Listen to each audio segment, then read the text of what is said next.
After those long dark nights, now my world is bright. Islam is my sight. Now I found the light. After those long dark nights, now my world is bright. Islam is my sight.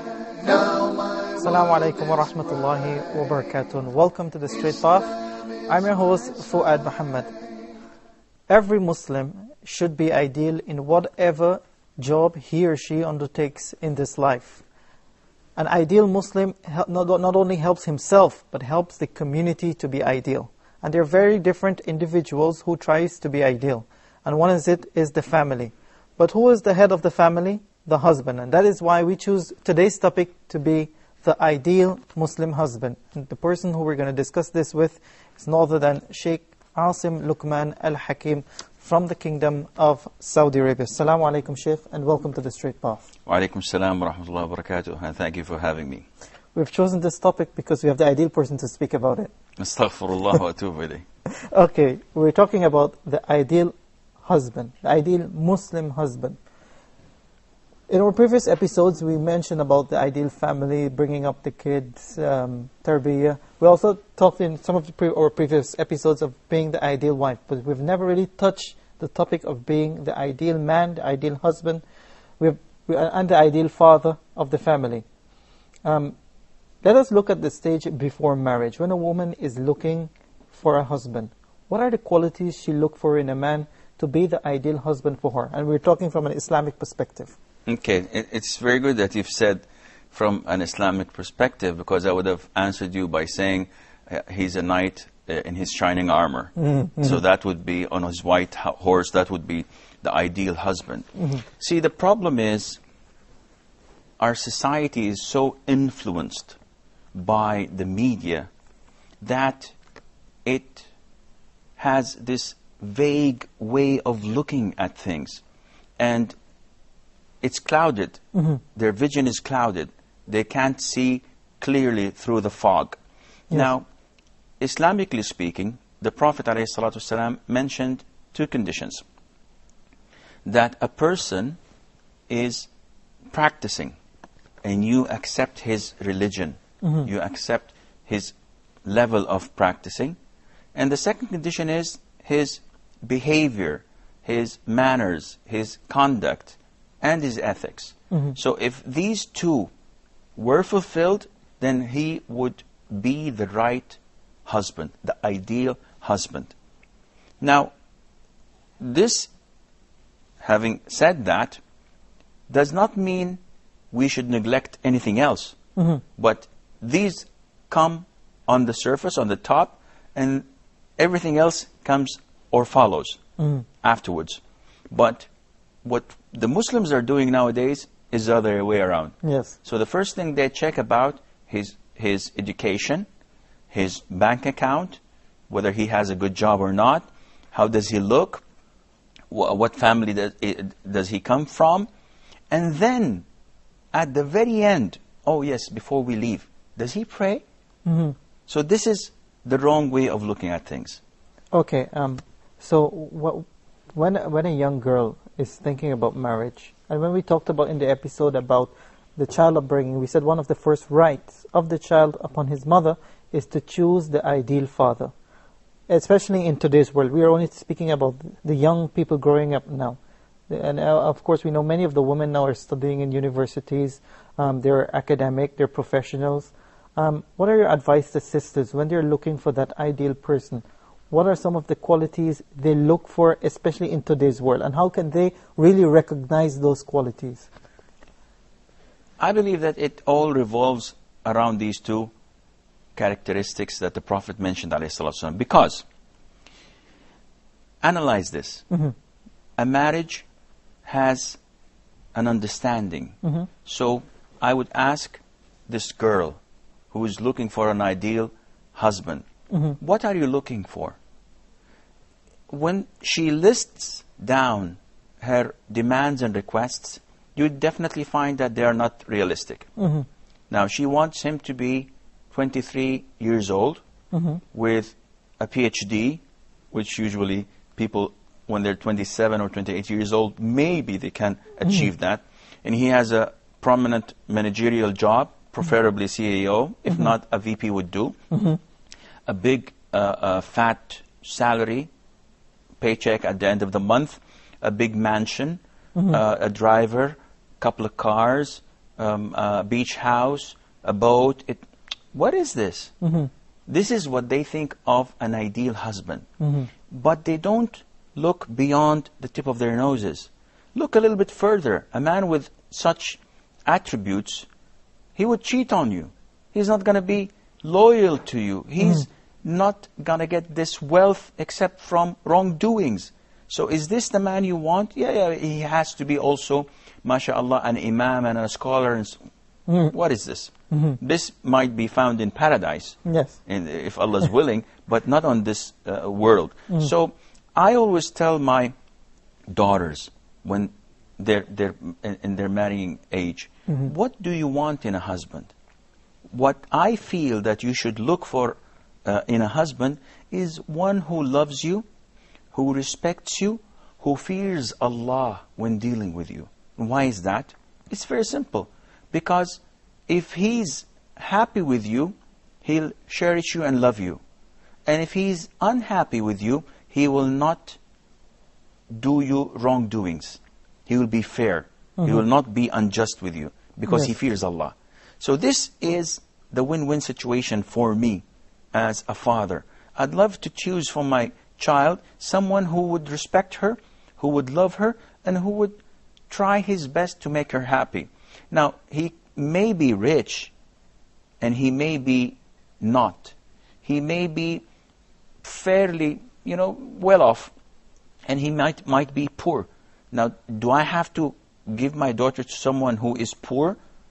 Is she obliged to choose someone who could barely put food on the table? No, of course not. Allah Azza wa Jal told us that the men are the guardians of women because of what Allah has blessed them and because their provisions, because they're providing for the family. So if they cannot provide for the family, then they don't have the guardianship over the women. But having said that, I don't have to go to extreme in the sense that he has to be multimillionaire. Anyone who is well off, who could open a house and support the family, and who is practicing, and at the same time who enjoys being a good character, who has a good character, good ethics, well-behaved, good conduct. This would be the ideal husband. Yeah, and as you mentioned there, you encourage telling your daughters it's a very big role for the parents, especially in these times. They put a lot of pressure on their daughters, especially fathers and mothers. They put a lot of pressure on their daughters in terms of making that choice.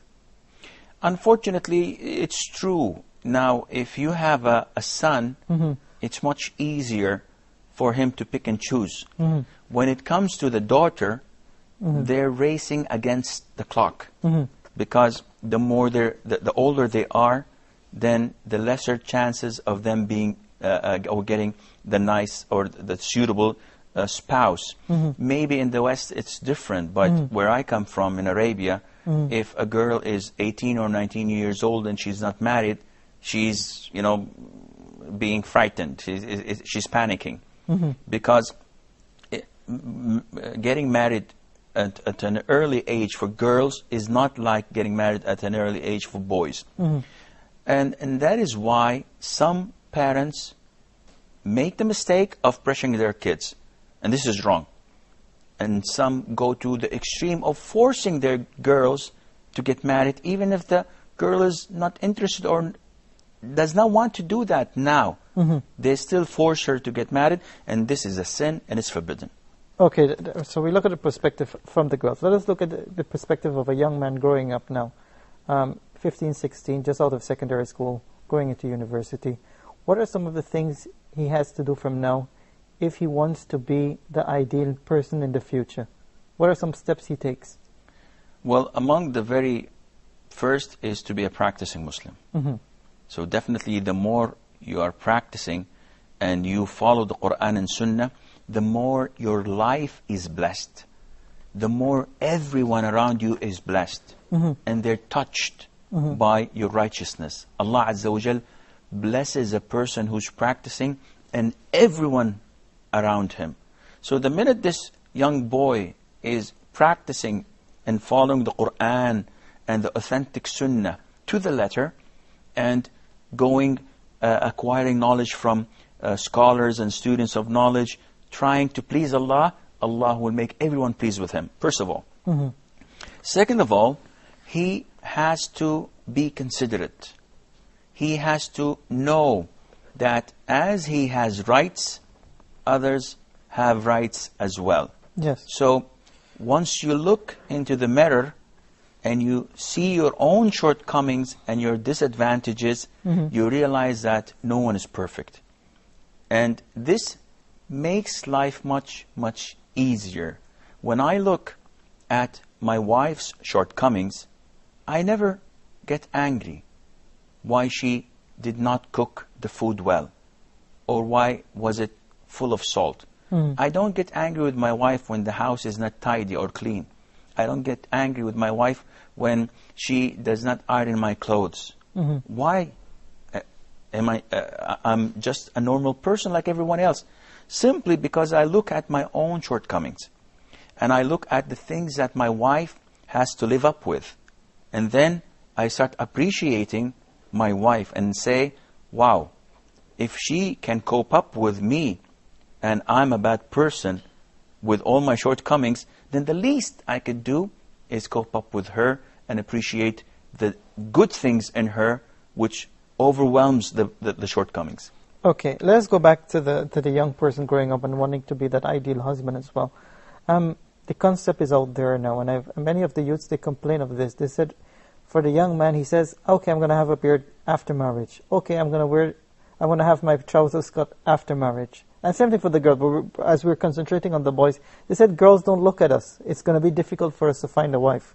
How do you respond to these questions and comments from the young guys, the young Muslims? We have an Arabic saying that for every apple that falls from a tree, there's someone to pick it up. So if it's a red, beautiful apple, a healthy person would come and eat it. But if it's a dirty, rotten apple, the worms will come, or the animals will come and collect it.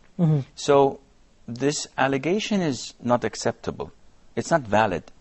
When they say that we have to be not practicing so that women would accept us, or girls would accept us. Yes, girls like you would accept you. But if a person like you goes to a practicing girl who is wearing the hijab fully, who's practicing praying on time, not listening to music, not mixing with the opposite sex, obeying her parents, trying her best to give out leaflets and booklets to people, calling them to Islam, giving charity, praying night prayer, fasting Mondays and Thursdays. If someone like this person proposes to her, she would definitely refuse him. So he would not be an ideal husband. And we are faced with a lot of similar scenarios where the father gives me a call and says, Sheikh, my daughter is like I've just described, and this boy proposed to her. He comes from a very good family. He's very rich. He's very well off. He's got, mashallah, a good job, a nice car, a big house. But he works in a bank. And my daughter refuses him. Though he says he's handsome, he's nice looking. What should I do? I said, definitely, this is not the suitable man for this girl, for your daughter. Because I know, personally, I know a lot of families that started like this. And I know for sure that the women are living in hell. I know a lot of callers to Islam. Women, nice, educated, mashallah, women with lots of children, they're in their 40s or 50s, calling others to Islam, giving dars, giving lectures, but their husbands are making them live in hell because they are not practicing. And who was responsible? The father. When he pressured his daughter, no, no, no, you marry him, inshallah, Allah will guide him. You will be the source of his guidance. And instead, this is the result of such a marriage. Okay, let us look at the time of marriage now. Of course, we don't want to go into when that person, they agree to marry, the ideal husband, in the very first couple of years of marriage. In most cases, it is out of children. There's no children in the first couple of years of marriage. How does he behave? How does he build his relationship with his wife? There is no procedure manual that they should follow in order to have a good marriage. The husband must respect his wife. Yes. And he must cherish and love his wife. And of course the wife is obliged to do the same, but I'm not talking about the wife's role. I'm talking about the husband. The husband should be loving and caring. The husband should be considering. He has to be considerate in the sense that he only looks at himself.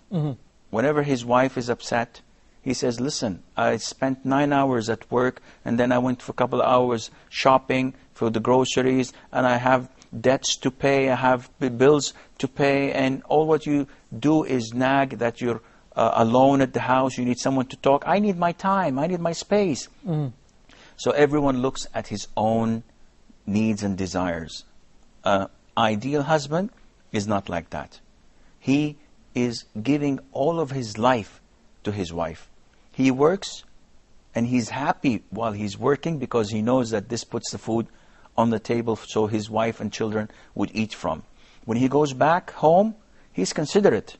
He looks at this wife who was waiting patiently for him, cooking the food for him, cleaning the house for him, and he knows that she needs recreation. She needs someone to talk to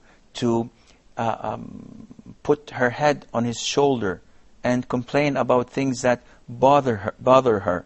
She has feelings, and he respects these feelings. It's not like they say men are from Venus and women are from Mars, and they're from different planets. No, this is not true. They are different, but men should be considerate. They should always care for their wives. Having said that, it is not normal to expect that every husband in the first couple of years would be a Don Juan, or he would always cook the food for his beloved wife, have a candlelight dinner, and maybe bring a violinist to play for him. That's against Islam, of course. But you cannot expect the man so ideal to be like this. Okay. But the least he could do is to be considerate. Okay, you mentioned the husband should be loving, and this is a question that is asked repetitively, what's the meaning of love? But we'll take a short break, inshallah, and we'll be back right after this. Now my world is bright, Islam is my sight.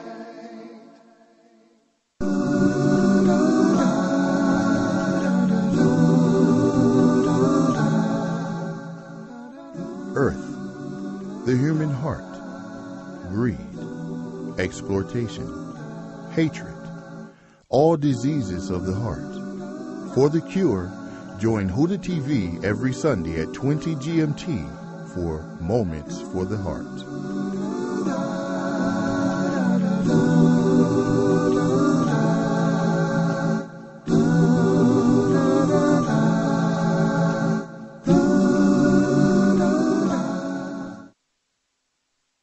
My world is bright, Islam is my sight. Assalamu alaikum wa rahmatullahi wa barakatuh. Welcome back. You're watching The Straight Path. Our topic today, the ideal Muslim husband. You mentioned the husband should be loving. And then we hear a lot of people saying that, oh, but love doesn't exist. What does love between a husband and a wife means in Islam? Well, this is quite tricky.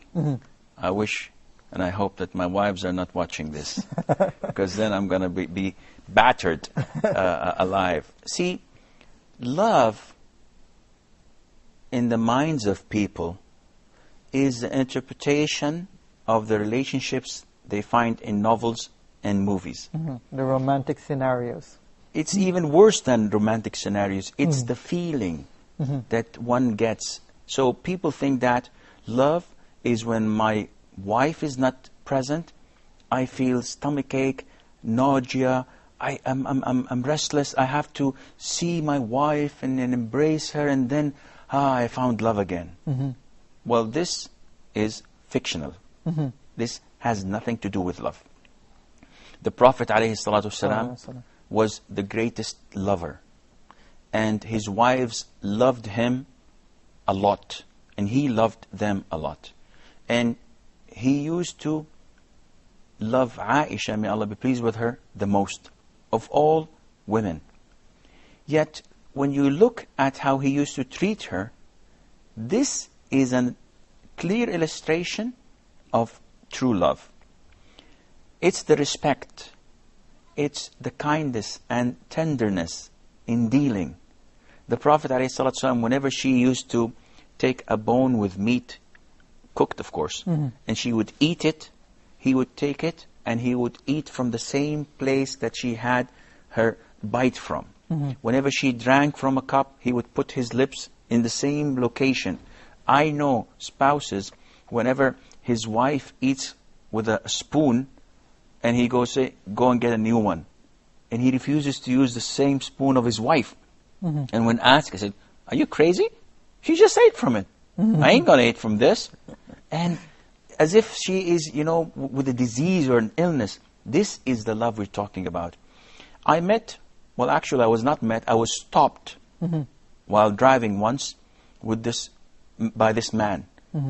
Gave me high beams and horning, and I went out of the car, you know, wanting to go for a fight. What is this guy crazy? And he was one of the people that pray in my masjid. And then I started being calm and soft again. And he said, Sheikh, I have a problem. I said, what's your problem? And I was in the middle of the road. He said, I've been married for 2 years, and my wife is so devoted to me. She's loving, she's caring, she's kind, but I want to divorce her. I said, Subhanallah, why is that? I don't know, Sheikh, I don't have this love for her. And I said, Subhanallah, is she bad to you? He said, no, my house is beautiful. It's clean. My child, I have a 1-year-old child, is always tidy and clean, and she is always taking care of herself, and she is going out of her way just to please me. But I don't have this love, Sheikh. I said, Wallahi, my friend, the only thing I could do is take my shoe and beat you with it. You crazy person. And he said, he was startled. Why is that, Sheikh? I said, are you crazy? You have a jewel in your house. I bet you, of course betting is not permissible in Islam, but it's a figure of speech. I challenge you that you spend your time watching soap operas, movies, and video clips, songs and MTV and the likes of. And he said, yes, I work for 10 hours every day, and this is the only recreation I have at my work. Yes, I do this. I said, don't you fear Allah? This is what's corrupting your household. This is what's destroying your marriage. Because you see things, and you imagine that marriage and love is like what you see, and it's definitely not what you see. This, what your wife is doing to you, is the true love. And this is what the Prophet ﷺ used to do. Aisha, may Allah be pleased with her, tells us that whenever he enters the house, he would not sit on his couch, put a leg over the other with the remote control and watch movies. He would be servicing his wife, and he would patch his thobe. He would fix his shoes. He would milk the goat. The Prophet himself, he would do this because he appreciates the work she's doing and he's contributing. This is the love we are looking for. Okay, I just want to take you back as well. Age gap. It's something that is talked about, especially in the West, and they really talk against the Muslim countries about it. What is the ideal age gap between a man and a woman? There isn't any. It's as simple as that.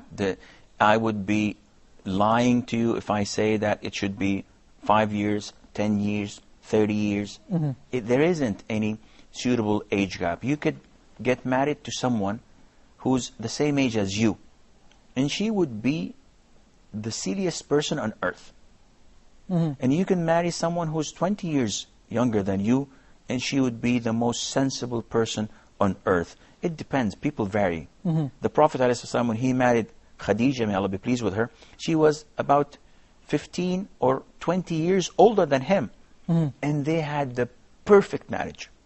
To the extent that Allah Azza wa Jal sent the Archangel Jibreel, peace be upon him, to the Prophet ﷺ while he was sitting with Khadija. And he said, "O Khadija, Allah had sent Jibreel, and Jibreel says, Assalamu alaikum, and he is giving you the glad tidings of a house like a big pearl in paradise, where there is no tiresome and there is no shouting." Two things. So one would ask, why is that? What's so special? Well, because she never raised her voice or caused any of her children to raise their voices in the house of the Prophet ﷺ, which meant that he was always comfortable and tidy. And at the same time, she would not make him work at the house. So Allah substituted her, Allah rewarded her with this big house or palace in paradise made of pearl, a big pearl, with which does not have these two things in it. Okay, let's look at the quality of patience, Sheikh, for the ideal husband. No one is ideal, as we said, but we're just talking about if at least the husband can grasp, and we as husbands can grasp most of these qualities, inshallah, then we'll be as close as ideal as possible. The idea of patience. Man having a wife that is nagging all the time. She's nagging all the time. How does he balance it out? What are some of the stages he does in terms of correcting his wife? And the ideal husband as well can be the person who divorces his wife at the ideal time, right? True. If it's not working. If you can quickly shed some light on this. First of all, let me rephrase or correct, in my opinion, what you have said, that there is no ideal husband. There is. The Prophet ﷺ of course, is the ideal husband without any doubt. And a sensible husband has to weigh things. Ahmad ibn Hanbal, may Allah have mercy on his soul, when he got married to his wife, and he got married late, he spoke to her and told her, listen, let's agree on something. If you see me flared up, you calm down and don't talk. And if I see you flare up and angry and agitative, I would not talk to you until you calm down. He said, I remained with her for 20 years and we never quarreled at all, except once. And I was the aggressor. He's saying how good this wife was. So it's always best to communicate. A woman would not reach the stage of nagging and continuous nagging every single day, like 7-10 times a day, unless the husband from the very beginning did not set the rules and did not communicate. So by neglecting your wife, by ignoring her feelings and her needs, this calls her to nag. Or by submitting to her nagging, she feels that this is the right way of solving things. So an ideal husband would look and control his house, because after all, he's the man. And if roles were reversed, then you have a problem. The marriage would not go on. The Prophet ﷺ, the perfect man, once was at the house of Aisha, may Allah be pleased with her, and came in a servant with a plate of food from Safiya, may Allah be pleased with her, the second wife of the Prophet ﷺ. And he was at the house of Aisha, and the servant came to give the food to the Prophet ﷺ. Aisha was outraged, and this was before the hijab. And there were people at the house. Aisha went to the servant and hit the plate. The plate fell in the air, fell down, broke, and the food was scattered. Now, I tell you, 99.9% of the men I know, if an incident like this takes place, the first thing he would say, my wife, you're divorced. Because this is an insult in front of everybody. She's not respecting me. She blah, blah, blah, blah. This was the Prophet ﷺ. Yet, what did he do? He went and he looked at the gatherings. He said, your mother Aisha is jealous. So he's giving her justifications. And he went and collected the food, ﷺ, and he gave his ruling. He said, a dish for a dish. And he took one of the dishes of Aisha and gave it back as compensation to the dish that was broken of Safiya. Now, this is the act of a man, of a real man, who knows how to absorb this anger, and at the same time control the effects of it. Yeah, and it's also balancing it out, because he doesn't totally submit to her, because he said he took her dish, and this had established that he is the one who's responsible. Yes, and she has to pay for it. And that's why the Prophet ﷺ made it clear for those around him that she did this out of jealousy, yet this is normal. Women are jealous by nature. So he did not reprimand her for that, but as a form of being fair, you cause this dish to get broken, you have to pay the compensation. Okay, we're still on we're still on patience, as a matter of fact. But we also said that the ideal person, the ideal husband as well, divorces at the right time. To what extent can he allow his wife to behave in such a manner? Divorce is a very critical thing in Islam. The ideal husband tries his way to correct any wrongdoings of his wife. And the first thing, as mentioned in the Quran, in 3 stages. The ideal husband, who's the man, who's the captain of the boat, if he sees things that are not in the right position, he gives advice to his wife. He constantly reminds her, giving her advice, because the easiest thing for a man to do is to divorce. So if I have a problem, she's divorced. End of story. Let's marry another one. But Islam does not promote this. Islam promotes protecting the house, protecting the marriage, because this is the nucleus of a society, a Muslim society. So if she is doing something that does not fall into place, Islam tells the husband to advise her. So I keep on advising her, trying to bring sense into her, remind her of Allah, of her duties, of the punishment that Allah has made, the reward of those who are patient, and I'm patient with her. If this doesn't work, Allah says, go to stage 2. And stage 2 is to avoid her, not have any intimacy, no intimate relationship with the wife. And usually, normal wives, this is a punishment, because the affection that the husband shows to his wife usually happens there. So if he abandons her and gives her back and does not pay any attention to her for a period of time, this is a great punishment that might bring her back to her senses. If this goes on, and I'm talking if this goes on for a week or two, advising her for a month or two, not if this goes on in the same day.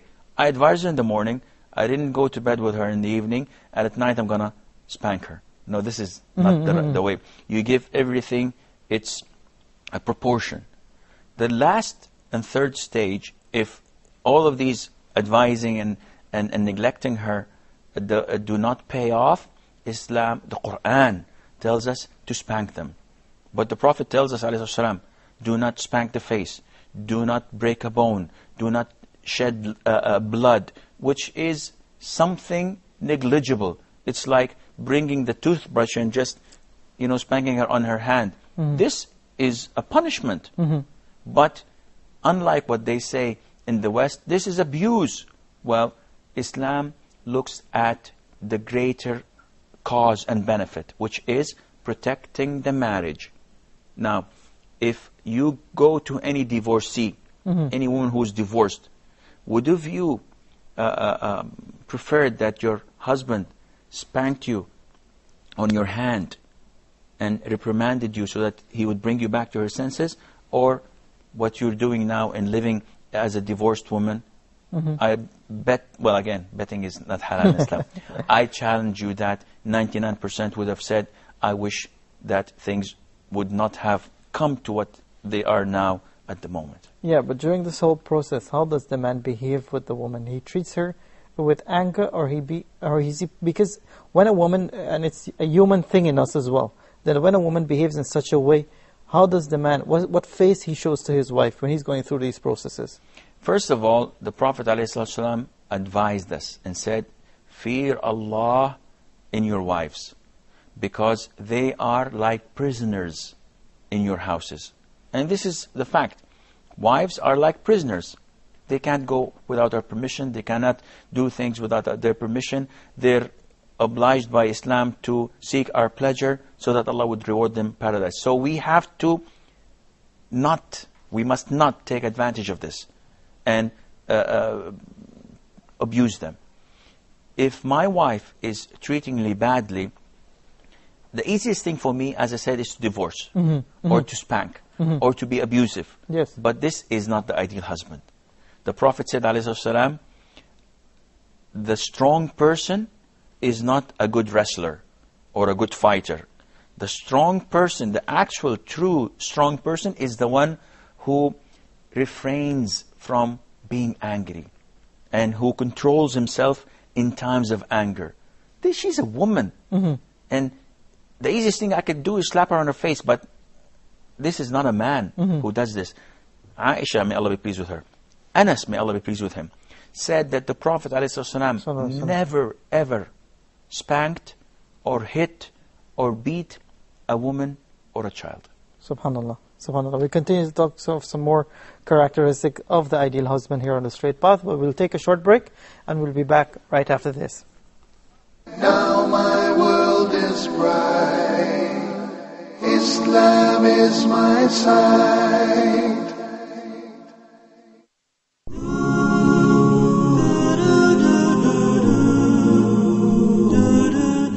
We are excited to inform our viewers that the Quran in Depth with Sheikh Ibrahim Zidan will be filmed live starting on Mondays at 1800 GMT. Allah subhanahu wa ta'ala says about the Quran, وَنُنَزِّلُ مِنَ الْقُرْآنِ مَا هُوَ شِفَاءٌ وَرَحْمَةٌ لِلْمُؤْمِنِينَ. That we reveal from the Quran what is cure and mercy to the believers. So the Quran is the cure. Cure physically to the diseases physically in the body and in the heart. We were ordered to recite Surah Al-Fatiha in every time we stand in the Salah. Pillar of the Salah. We need to change our life according to what Allah subhanahu wa ta'ala wants from us, according to this book. As the Prophet sallallahu alayhi wa sallam said, that the Quran is the thing between us and Allah subhanahu wa ta'ala. Whoever holds fast to it, he would never be led astray. We will take your calls and answer any questions you may have, as well as help you in your journey to understand the Quran properly. We hope you will join Huda TV and Sheikh Ibrahim Zidan every Monday from 1800 GMT until 1900 GMT for the Quran in Depth.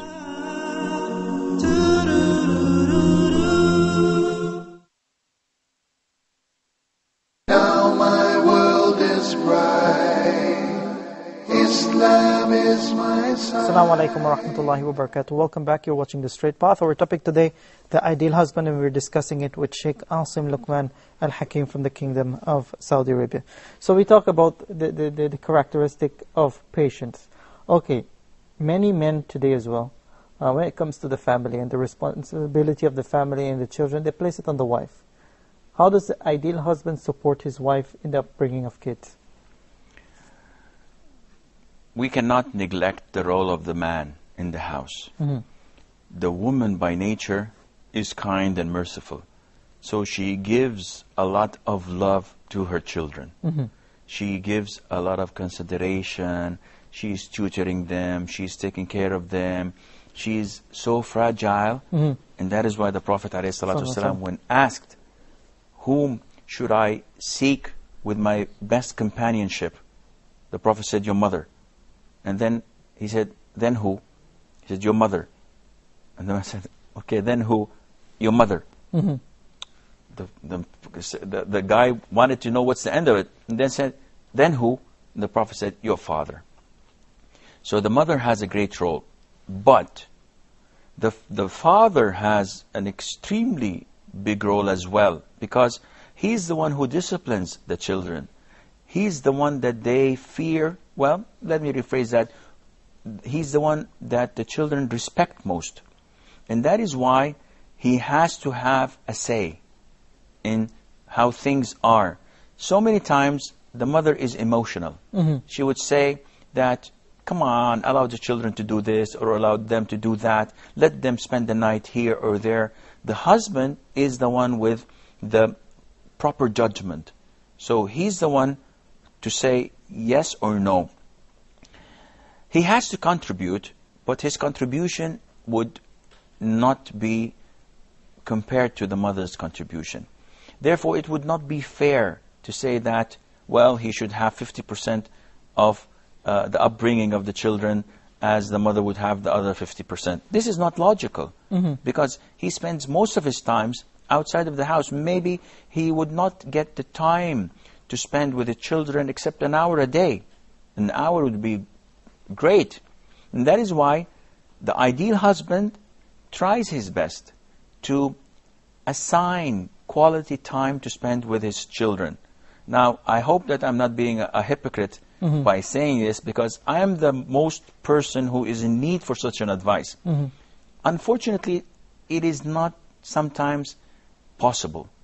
It depends on the people's obligations. And again, one would say, and I can hear this echoing in my ear, my wife saying that your kids have rights over you. It is not only traveling and giving lectures and making da'wah. And this is true. But I always answer her by saying, and that is why I chose you. I made the wisest decision possible to take care of a great deal of the things that I cannot do. Yet this is not an excuse. We as men, as husbands, we have to spend quality time with our children, with our wives, and to do some of the obligations Allah Azza wa Jal entrusted us with. Okay, mentioning of quality time, what does it mean? Recreation? Does it mean sitting and chatting? How does a husband spend time with his wife and his children? I'm not going to avoid the children, because children is a big topic. I remember one wise person was talking to me and said that, listen, when your children are 6, 7, 8 years of age, they run after you so that you sit with them. But when they're 15, 16, or 17, you run after them because they have their own friends now. Yes, yes. I'm not going to talk about the children. I'm going to talk about the wife. The wife, even if she's a righteous person and a practicing person, she needs a shoulder to lean on. She needs to feel the husband's support. And the quality time would be, and you'll be surprised, maybe 2 or 3 days on your own. And consider it to be a honeymoon.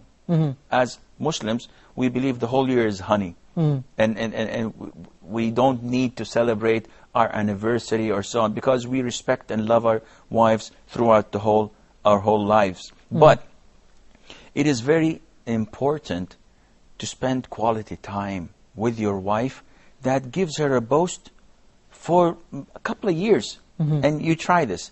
If you take her to a hotel room, just you and her, for 2 or 3 nights, preferably in Mecca or Medina if you can afford this. I can, because it's next door with the grace of Allah.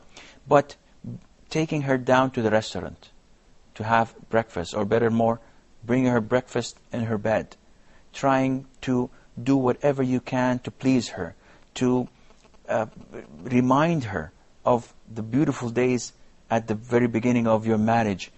These days you spend with her, these quality time you spend with her, will give her a boost for a couple of years more in advance.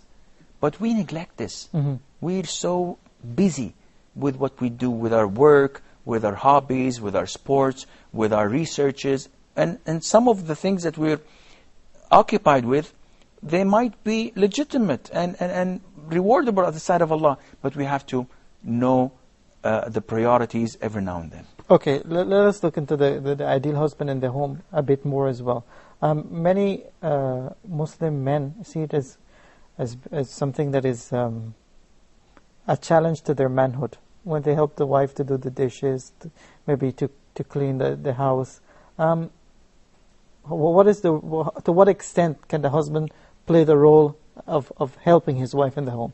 Well, I've mentioned a while ago that the Prophet ﷺ, as described by Aisha, may Allah be pleased with her, when she was asked, how was the Prophet inside the house, sallallahu alayhi wasallam? And she said, he was in the service of his family. He used to patch or sew his thobe, he used to fix his sandals, he used to milk the goat, he used to work in the household. So this was the greatest man ever walked the earth, and nobody doubted his manhood. Yet, because of our narrow way of looking at things, we think that doing the dishes would be an insult to us. Subhanallah. The Prophet didn't look at it this way. We shouldn't. We can't justify our laziness by saying we're lazy. But we don't have to say or justify it by saying, well, it's against my manhood, I'm not a man. Well, you would walk on your knees and hands if you have to get an extra $1 on your paycheck, or to get overtime, or to get a bonus. And you would accept humiliation for worldly matters. Why not accept not humiliation, but participation at the house, so that you bring joy to your wife? Okay, let's look at the ideal husband in terms of the wife parents. This is a question in our Fatwa program, which you've been with many times. The wife keep asking that my husband prevents me from meeting my parents. How should a husband behave with his wife towards her family, and how does the husband as well behave towards the wife family? An ideal husband is a considerate husband. As the husband loves to see his parents, his siblings, his family, and visit them probably once or twice a week, and maybe have a gathering or Friday lunch at his parents' house. He also has to be considerate of his wife's feelings, because they also have a gathering every week at one of her siblings' houses or her parents' house. So he should allow her to go. He should treat her as a jewel. No matter what I feel about my wife, no matter how many disputes we have internally, the minute we go to her parents' house, I flatter her. I say so many good things about her to bring joy to her parents' hearts. Thinking that, wow, mashallah, our daughter is living in paradise. Look at this caring husband. Look at this loving husband. This is an ideal husband. Now, a husband who is not like this is a nightmare. I know a lot of men who would go to their in-laws' houses, and they would spend 6 hours complaining of their wives. She did this, she did that, she doesn't know how to do this, she's ignorant, she is so-and-so, she's filthy, she's not clean. And this would depress his in-laws. And he seems to enjoy this. He seems to be like a vampire living on such blood. And this is not a man. Believe me, he is not a man. A man, a true man, who would bring joy to his in-laws' hearts. And what's between me and the wife stays at the house. And she appreciates this. And she thinks of that husband as someone that she should try her level best to please, because someone who treats her like this in front of her family should be respected more and treated better. Okay, we're coming to the close of the episode. Quickly, myself and many of the brothers might be looking at you and listening to all what you were saying, Shaykh, and mashallah. But you're saying, okay, Shaykh, I've not really been that ideal husband. How can I make the change? I want to make the change right now. What are some of the steps I have to take in order to be that ideal husband that you've just mentioned in the episode? Well, first of all, my advice would be, put your shoes in your wife's shoes, and don't let anybody look at you, because then they'll think bad things about you. What I meant is, how would you want your husband to treat you if you were the wife? And do it exactly. You will find that you have to be more loving. There's nothing wrong in buying flowers when going back home tonight to your wife, and just giving it to her. There's nothing wrong whenever you travel and come back from buying her a nice gift, taking her out for dinner. When was the last time you took your wife for dinner on your own? There's nothing wrong in trying to look in the mirror and see your shortcomings and see what she has to live up with, and then appreciate her. Try your best to bring joy and love, because after your death, she'll be praying for you, and she'll be supplicating for you, and she'll be seeking Allah's forgiveness for you. Okay, I think that, mashallah, is what we should end the episode with, and we do hope that Allah subhanahu wa ta'ala accept us all to be ideal Muslim husbands, inshallah. Barakallah fiqh and jazakallah khair for being on the episode today. Sheikh Asim Luqman Al-Hakim, there from the Kingdom of Saudi Arabia. If you have any comments about the program or any questions you would like to ask the Sheikh, you can forward your email at straightpath@huda.tv, and that wraps it up today on our program. So until next time, we leave you with Assalamu alaikum wa rahmatullahi wa barakatuh. Now I found the light after those long dark nights. Now my world is bright. Islam is my sight. Now I found the light after those long dark nights. Now my world is bright. Islam is my sight. Now my world is bright. Islam is my sight. Now my world is bright. Islam is my sight. Islam is my sight.